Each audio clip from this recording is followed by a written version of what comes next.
6. 고국군과 함께. 나는 류하에 머무를 때 리영광, 리동광과의 연계를 위하여 반석지방의 연락원을 파견하였다. 우리가 남만원정을 마치고 귀로에 오르던 그때 그 두 사람도 유격활동에 몰두하고 있었다. 그들이 9.18 사변 후 범인회를 비롯한 친일단체의 주구배들과 싸우기 위해 조직했던 무장적이대, 일명 타구대, 개잡이대라는 뜻. 무장적이대는 1932년 9월에 이르러 반석노농의용군으로 성립되었다. 이 의용군은 모두 탈량투쟁과 주구숙청, 무기탈취, 반일봉기를 비롯한 여러가지 형태의 대중투쟁을 통하여 단련되고 검열된 조선 청년들로 구성되어 있었다. 1932년 여름부터 리영광, 리동광은 항일 유격구를 창설하기 위한 투쟁을 벌이었다. 그들은 주구숙청 투쟁에서 특출한 수완을 발휘하여 많은 화제거리를 남기고 있었다. 내가 그들을 만나려고 한 것은 남만지방의 주인들이기 때문에 단순히 의례방문이나 하고 인사나 나누자는 것은 아니었다. 중요한 목적은 의사소통을 하자는 데 있었다. 무엇보다도 나는 그들과 함께 투쟁 경험을 나누고 싶었다. 다음으로 내가 관심을 둔 것은 그들이 조선혁명의 전도를 두고 어떤 견해와 입장을 가지고 있는가 하는 것이었다. 나는 조선 공산주의자들 앞에 부과된 당면과업에 대한 나의 견해와 입장도 발표하고 그에 대한 두 사람의 의견도 들어보고 싶었다. 제일 중요한 것은 만주 각지에서 분산적으로 무장투쟁을 개시한 조선 공산주의자들이 지역 호상 간의 연계는 어떻게 보장하고 린접과의 보조는 어떻게 맞추며 활동에서의 협조, 협력, 협동은 어떤 방법으로 실현하겠는가 하는 실천적인 문제를 가지고 그들과 의견을 교환하는 것이었다. 나는 북만의 김책, 최영건, 리항만, 리기동, 허영식과도 그런 의견을 나누고 싶었다. 남만과 북만은 우리의 린접이자 익축이라고 할 수 있었다. 린접과의 협동을 어떻게 실현하는가 하는 것은 무장투쟁의 전반적 발전에 심대한 작용을 하는 중요한 고리이고 공간이다. 반석에 갔던 연락원은 우리가 해령을 떠나 몽강의 자리를 잡았을 때에야 부대로 돌아와 리형광과 리동광이 지방공작을 나가고 없기 때문에 만나지 못하고 그것 지하 조직에 나의 편지만 남겼다는 것을 보고하였다. 나는 리형광, 리동광과의 상봉을 뒤로 미루고 몽강에서 본격적인 군사정치 활동을 벌였다. 몽강에서 우리가 세운 활동의 정적 목표는 무장을 해결하는 것과 대요를 확대하는 것이었다. 이 목적을 달성하기 위해서는 활발한 정치공작과 함께 군사외교 활동이 필요하였다. 몽강은 우리가 이런 목적을 이루는 데서 몇 가지 유리한 점을 가지고 있었다. 몽강의 관리들 가운데는 길림 육문중학교 시절에 나의 동창생들이 많았다. 계열을 따지면 좌익도 아니고 우익도 아니고 어떤 정치운동에도 참여하지 않으면서 머리를 싸매고 거분거분 공부만 해오던 샌님 같은 사람들이었는데 그들이 몽강에 실권을 쥐고 있었다. 그들은 중학교를 졸업한 후 국민당 현공소에서 일하고 있다가 일본이 만주를 침략하자 자위군이라는 데 들어가서 큼직한 벼슬자리를 하나씩 차지하고 있었다. 몽강에는 통화지방에 본부를 두고 있는 당치호 자위군 총사령부의 대표도 와 있었다. 동창생들을 내세워 그 대표와 교섭을 잘하면 무장을 해결할 수 있는 가능성도 있었다. 이런 실태를 파악한 우리는 몽강에 눌러앉아 자위군과의 사업을 적극적으로 벌이려고 결심하였다. 그때 부대의 지휘관들은 자위군과의 사업에 별로 큰 흥미를 느끼지 않았다. 자위군과 접촉하는 것을 모험이라고 생각하는 지휘관들이 대반이었다. 같은 조선 사람인 량세봉과도 뜻이 맞지 않아 담판이 결렬되었는데 자위군과 사업하여 무기를 얻어낸다는 것은 도저히 실현될 수 없는 일이다. 항차 자위군은 지금 와해 상태에 있지 않는가. 어떤 부대에는 일본 지도관이 틀고 앉아 공산주의자들을 소탕할 모의를 한다는데 그런 함정에 대장 자신이 들어가는 것을 우리로서는 찬성할 수 없다고 그들은 말하였다. 나는 자위군 내부에 일본 지도관이 들고 앉아 있는 것은 크게 걱정하지 않아도 된다. 그놈들에게 공산주의자들을 판별하는 척수가 있다면 우리에게는 그들의 눈을 속이고 자위군 지휘부에 뚫고 들어가 그 상층을 설복할 수 있는 담력이 있다. 자위군이 와해 상태에 있는 것은 오히려 우리가 공작 목적을 손쉽게 달성할 수 있는 유리한 조건으로 될 수도 있다. 그들은 외놈들이나 토비들에게 총을 넘겨주거나 내버리는 것보다 항의를 하는 우리에게 양도하는 것이 더 좋다고 생각할 것이다. 그처럼 완고한 우사령과도 뜻이 통하여 합작을 성사시켰는데 자의군이라고 해서 왜 구편하지 못하겠는가고 하였다. 그러자 지휘관들은 대장덕무가 우사령과의談판에 성공한 것은 1000번 중 1번이나 있을까 말까 한 우연이다. 만일 그 부대에 유본초 선생이 없었더라면談판은 성공하지 못했을 것이라고 하면서 자의군 부대에 찾아가는 것은 좀 더 심사숙고해달라고 간청하였다. 나는 지휘관들에게 해보지도 않고 골방에 들어앉아서 공야파치하며 시야비하는 것은 공산주의자의 기질이 아니다. 유격대를 합법화하는 데서 우리가 유본초 선생의 덕을 크게 본 것은 물론 사실이다. 그러나 그 당시의 성공을 순전한 우연으로만 보는 것은 비과학적인 해석이다. 우리가 구국군과의 관계를 풀려고 주동적으로 노력하지 않았더라면 유본초 선생도 우리를 도와나서지 못했을 것이다. 문제는 배심을 가지고 어떻게 주동적으로 활동하는가 하는 데 달려있다고 로로이 지휘관들을 설복하였다. 그런 다음 연락병을 한 명 데리고 자위군의 지휘부로 찾아갔다. 자위군의 병용에는 사병들이 꽉 차 있었고 정문으로는 군수물자를 실어 나르는 우마가 그칠 새 없이 드나들었다. 정문에서 보초병이 우리를 멈춰 세우고 산동지방 말씨로 무슨 사람들인가 하고 물었다.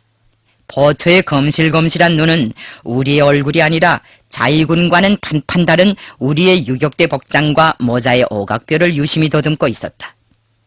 나는 그 산동 사람의 말씨를 약간 본따서 중국말로 대답했다. 우리는 안도에서 온 구국군 별동대요. 나는 별동대 대장 김일성이요. 당신네 사령을 만나러 왔으니 안내해줘. 김일성? 김일성 별동대면 공산당이 아닌가? 얼굴에 마마 자국이 뚜렷한 두 번째 보초가 입속으로 내 이름을 중얼중얼 외우며 미심쩍은 시선으로 나를 바라보았다. 아마 김일성 부대가 공산당 부대라는 말을 어디서 얻어듣고 기억에 새겨두었던 모양이었다. 우리는 우사령의 별동대다. 당신 우사령도 모르는가? 내가 위험을 풍기며 이렇게 따지자 마마 자국이 있는 보초는 우사령 그 사람 알고 있어. 그 사람 부대에 남호도에서 외놈의 기관총 노획했어. 우사령 대단한 사람이지 하면서 엄지손가락을 흔들어 보였다. 결국은 우사령 별동대라는 명함장이 은을 낸 셈이었다. 중국인 반일 부대들이 있는 데서는 이 명함장이 맥을 추었다.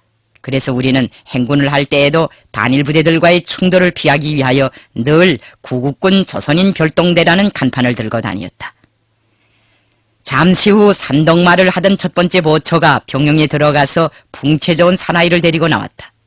그때 당시 구국군들이란 대체로 옛 장항량 군 시절의 군복을 그대로 입고 있었다. 그런데 방금 보초를 따라 정문에 나타난 장교는 이상하게도 반소매 가랭이가 무릎에도 채 닿지 않는 짧은 바지를 입고 발에는 포화를 신었다. 머리카락도 기름을 발라 윤기가 나고 있었다. 이거 김성주 주임이 아닌가? 그것은 이름 대신 장꺽다리라는 별명으로 불리우던 육문중학교 시절의 동창생 장가였다. 그가 나를 주임이라고 한 것은 내가 육문중학교에서 공부할 때 맡아보았던 도서주임직을 염두에 둔 것이었다. 장가는 학생 시절에도 나를 늘 김주임이나 성주주임이라고 불러주며 호의적으로 대해왔었다.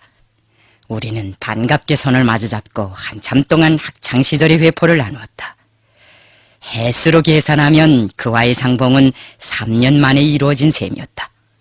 나는 감옥을 나온 다음 학우들에게 작별 인사도 남기지 못하고 청청히 길림을 떠난 것을 후회하였다.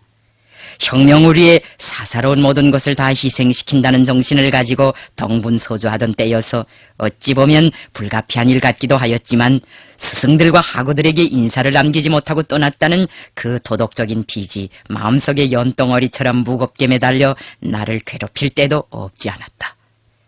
장가를 만나고 보니 이미 지평선 너머로 사라져버린 듯한 육문중학교 시절의 가지가지 전경들과 그 시절에 맛보던 낭만적인 학생 기분이 되살아올랐다. 나는 군화소리가 어지럽게 들리는 병영마당이 아니라 정향꽃 향기가 진동하는 육문중학교 정원에 서 있는 것 같은 느낌까지 들었다. 장가의 손을 잡고 그대로 병영문을 나서면 북산에도 가닿고 성화강 바람도 쏘일 수 있을 것 같은 생각이 들었다. 그것은 가슴을 짜릿하게 하는 이상야릇한 향수였다. 장가는 학창시절에 그랬던 것처럼 내 팔을 허물없이 잡아 끼고 이따금씩 큰 소리로 웃어대면서 나를 자기 방으로 안내하였다. 우리 학교 졸업사진에 김주임의 얼굴이 없는 건 정말 유감이야. 그는 나에게 의자를 권하면서 이런 말부터 꺼냈다. 우린 졸업사진을 찍으면서도 그냥 김주임의 이름을 외웠댔어. 김주임이 학교를 중도반단하지 않았더라면 1등생이 되어 상을 탔을 거라고. 혁명이라는 게 중학공부를 단념할 정도로 그렇게도 성질을 유혹하던가. 나는 웃으면서 유쾌한 농질로 그 말을 받아넘겼다. 아, 물론이지. 너도 그 유혹을 이겨내지 못해서 이렇게 사창을 차고 자위군의 장교가 된 게 아니겠어. 장가는 그 말을 듣자 눈을 슴뻑거리며 내 손등을 툭툭 두드렸다. 그건 그래. 9.18 전만 해도 우린 세상 물정을 모르고 살아온 성물들이었지. 그런데 일본이 만주로 쳐들어오는 것을 보고서야 잠에서 깨어났거든. 그것 보라고. 그러게 내가 뭘 했나. 사람은 정치 밖에서 살 수 없다고 하지 않던가. 그땐 그 말을 귓등으로만 들었댔단 말이야. 시국이 왜 이리 더 급전직하로 변해가는지 모르겠다. 이 만주 땅이란 미친 바람이 한바탕 휩쓸고 지나간 뒤처럼 살풍경이란 말이야. 나는 장가가 시국을 옳게 평가하였다고 생각하였다. 만주를 무대로 하여 펼쳐지고 있는 역사의 흐름은 실로 세상 사람들을 경악케 하는 놀라운 변화들로 가득 차 있었다. 그 변화는 사람들의 운명에도 무자비한 곡절을 빚어놓았다. 장가 자신도 몇 해 전까지는 베이징 대학에 가서 역사학 공부를 해볼 포부를 가지고 있었던 사람이었다. 일본군이 만주를 집어삼키는 것을 보자 그는 역사학을 전공하려던 학창시절의 꿈을 버리고 분연히 자위군에 입대하였다. 선비 중의 선비라는 평판을 들으며 두보의 시행들이 흐르고 있는 목가적이고 평화로운 정서를 친절하게 풀이해주던 류본초 선생이 구국군의 참모장이 되어 조연석을 해치게 되리라고야 누가 상상인들 했겠는가. 이것 보라고 김주임. 9.18 덕분에 나도 군복을 입은 호골나마가 되었어. 장가는 이런 말을 하고 나서 서글픈 웃음을 지었다. 군복을 입은 거야 너뿐인가. 나도 군인이 되어 몽광에까지 흘러오지 않았나. 동창 대 동창으로서뿐 아니라 군인 대 군인의 자격으로 이렇게 마주 앉아 대세까지 논하고 있으니 이거야말로 얼마나 못들어진 연분인가. 그는 이게 다 일본 놈들의 덕이라고 하면서 그 놈들의 덕에 사람들이 좀 청명해진 것 같다고 하였다. 알고 보니 몽강의 자위군 부대에는 장가 외에도 육문중학교 시절의 동창생이 여러 명 있었다. 나는 그날 저녁 그들과 함께 늦게까지 이야기를 나누었다. 정치와는 담을 쌓고 립신 양명의 길만을 꿈꿔오던 그들이 목에 핏대를 세워가지고 일본을 규탄하고 장개석을 중화민족이 낳은 최대의 기형아라고 조소하는 것을 볼 때 나는 만족감을 금할 수 없었다. 우리는 밤늦도록 반일인민 유격대와 자위군 사이의 공동행동 문제도 협의하였다. 자위군의 지도부에 있는 동창생들은 우리 부대와의 합작을 환영하였다. 이렇게 되어 나는 어렵지 않게 자위군 부대 내부에 침투할 수 있었으며 몽강에 와 있는 자위군 총사령부의 대표와도 만날 수 있게 되었다. 어느 날 나는 장가의 요청을 받고 자위군 지휘성원들 앞에서 연설을 하였다. 그 장소에는 총사령부의 대표도 와 있었다. 나는 여러분 우리와 함께 갑시다 하는 힘찬 호소로 연설의 첫 마디를 떼었다. 자위군과 반일인민 유격대는 공동행동을 하도록 노력해야 한다. 반일인민 유격대에 공산군이라는 딱지를 붙이고 적대시하는 것은 항일을 방해하고 일본을 돕는 길이다. 반일인민 유격대와 자위군은 조선인 독립군 부대를 도와주고 연합전선을 형성해야 한다. 조중인민을 기간시키고 그 갈등을 이용하여 양쪽을 다 약화시키는 방법으로 통치하려는 일제 교활무쌍한 책동의 경각성을 높여야 한다. 자위군은 대도회, 홍창회를 비롯한 민간 무장력과 토비들을 설복하여 그들이 무고한 조중인민들을 살해하고 약탈하지 못하게 하며 그들을 반일투쟁에 적극 인입하여야 한다. 대서 민간 무장대들은 모두 항일 구구경량으로 단합되어야 한다. 일부 반일 부대들 중에는 일본군의 위세에 겁을 먹고 중국 관내로 들어가거나 투항하는 배단들이 있다. 투항과 중도반단은 자멸의 길이라는 것을 명심하자. 그때의 연설 내용을 요약하면 대체로 이상과 같은 것이었다. 자위군 지휘관들은 그 연설에 열광적으로 호응하였다. 이런 연설이 있은 후 총사령부 대표는 우리에게 수십 자루의 무기를 넘겨주었다.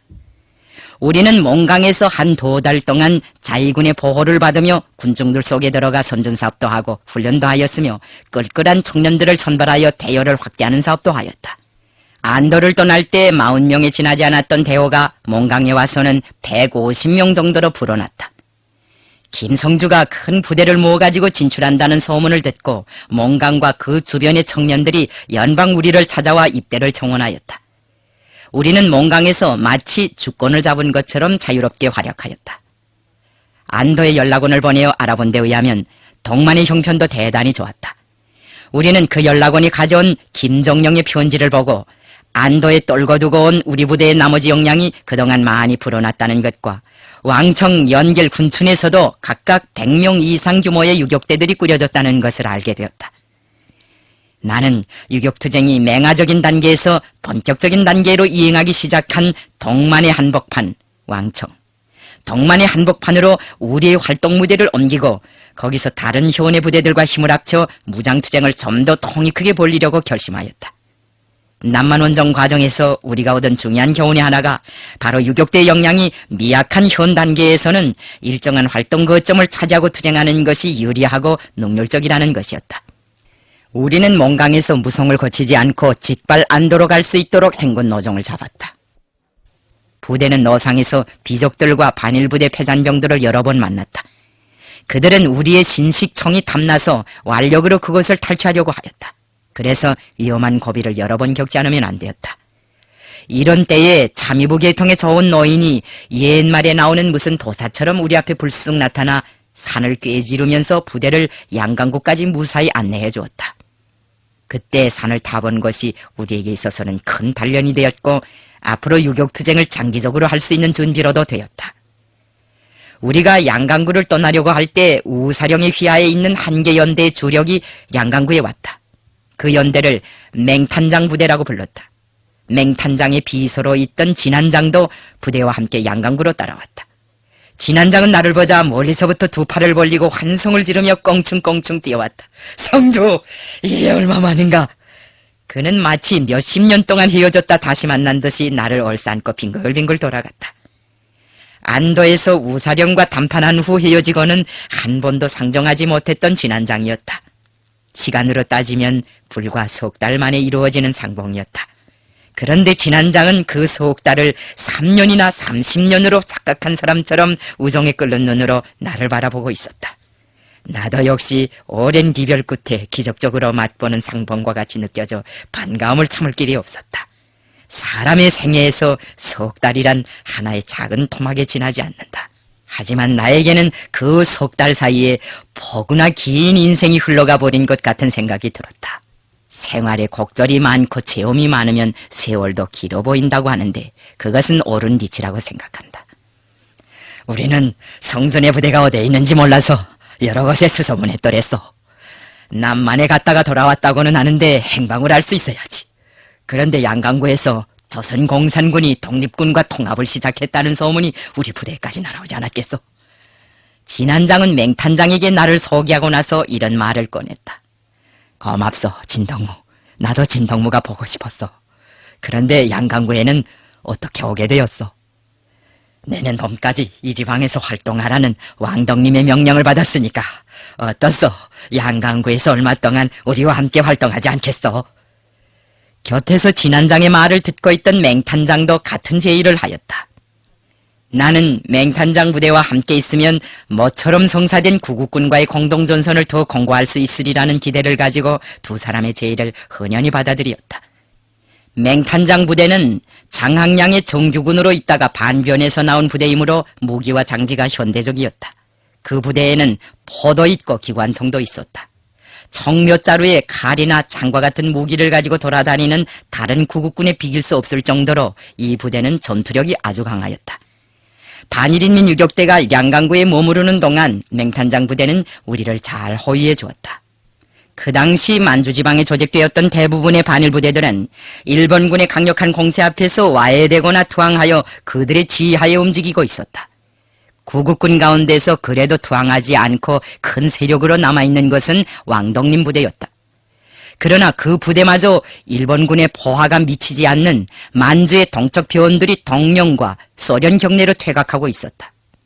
반일 부대들의 무력한 붕괴 과정은 우리의 군사정치 간부들 속에서 그들에 대한 불신임을 낳게 하였다. 어떤 사람은 중국인 반일 부대의 동요와 혼란은 막을 길이 없다고 하면서 그들과의 연합전선을 실현하는 것은 부질없는 일이라고 하였으며, 어떤 사람들은 승산이 보이지 않는 반일 부대와의 유대를 끊어버리고 반일인민 유격대가 단독으로 싸워나가자고 하였다. 어느 것이나 다 허용해서는 안 될 위험한 사고방식이었다. 반일연합전선을 포기한다는 것은 곧 수만 명에 달하는 막대한 무장력을 적들의 편에 밀어던지는 것으로 되며, 반일 부대들을 각계 격파하려는 일본 제국주의자들의 전술적 의도에 발을 맞추는 것으로 될 수 있었다. 반일 부대들의 동열성과 불철저성은 그들을 지도하는 상층의 계급적 제한성의 근원이 있었지만 주로는 적들에 대한 공포에서부터 오는 것이었다. 반일 부대의 동요와 괴멸을 막기 위해서는 그들과의 사업을 더 적극적으로 하는 동시에 전투를 통하여 그들에게 승리의 신심을 줄 필요가 있었다. 이런 현실적 절박성으로부터 출발하여 우리는 양강구에서 진안장, 리광, 허진민 등 구국군 내부에 파견되어 활동하던 정치공작원들과 동만 각 현에서 온 군정 간부들이 참가하는 반일병사위원회를 2차례에 걸쳐 열고 반일 부대들과의 사업에서 나서는 대책적 문제들을 토의하였다. 회의에서는 먼저 구국군 공작 정령이 통보되고 그 과정에 축적된 사업 경험들이 교환되었으며 반일 부대들의 동향이 분석 총화되었다. 회의 참가자들은 절대 다수의 반일 부대들이 항전을 포기하고 안전지대로 철수해 가거나 적들에게 투항하여 반동군대로 변질된 조건에서 아무런 저항도 받지 않고 점령지대를 확대해 가고 있는 일본군에 타격을 주고 애국적 군민들의 사기를 북돋아주기 위하여 우리 부대와 오이성 부대, 맹탄장 부대와의 연합으로 도나현성과 앵목현성을 습격하는 전투를 벌일 때에 대한 결정을 채택하였다. 맹탄장도 우리의 전투 계획을 환영하였다. 2,000명에 달하는 구국군 부대는 3개 조로 나뉘어 길돈선 방향과 연길 방향, 도나현성 방향으로 각각 진출하였으며, 우리 부대는 맹탄장의 부대와 함께 푸르호 동쪽과 대포시아 동쪽 산길을 따라 도난 남방 대황구 부근 수림석에 도착하였다. 우리는 여기서 도나현성의 정찰저를 파견하여 고재림이 보내온 적정 자료를 다시 확인하였다. 그 당시 도나현성에는 일본 수비대가 주둔해 있었고 위만군 길림 경비 제3여단 본부와 4연대, 9연대, 비행장 경비대와 일본 영사관 경찰과 위만 경찰을 비롯한 막대한 무력이 주둔하고 있었다.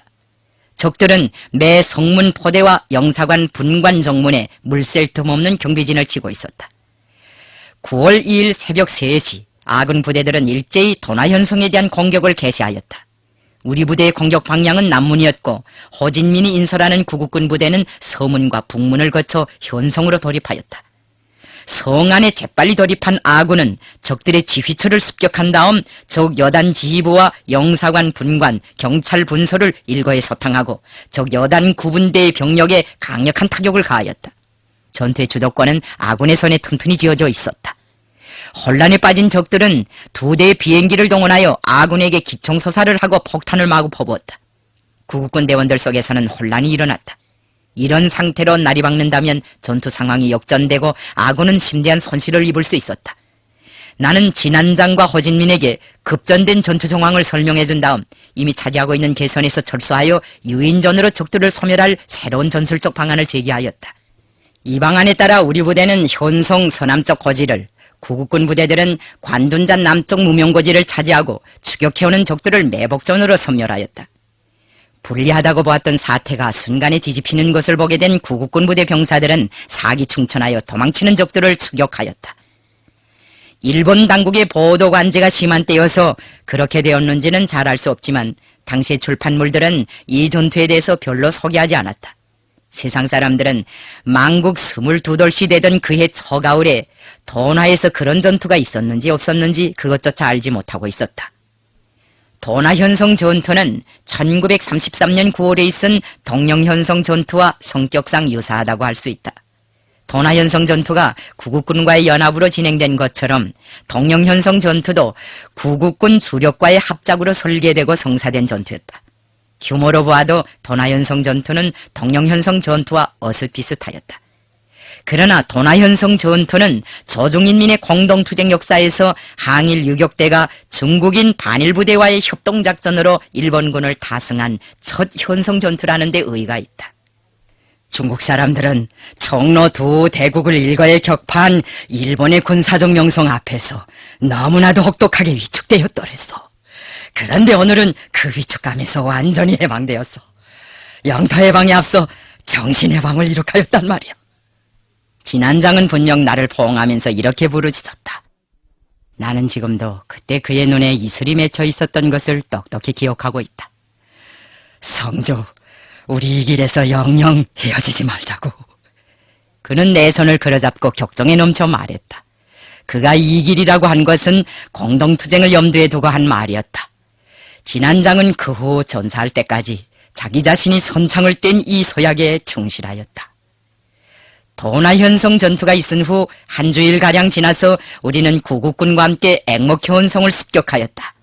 아군은 이 전투에서도 역시 승리하였다. 세상에 잘 알려지지 않은 싸움이었지만 그 청성이 남긴 여운은 컸다.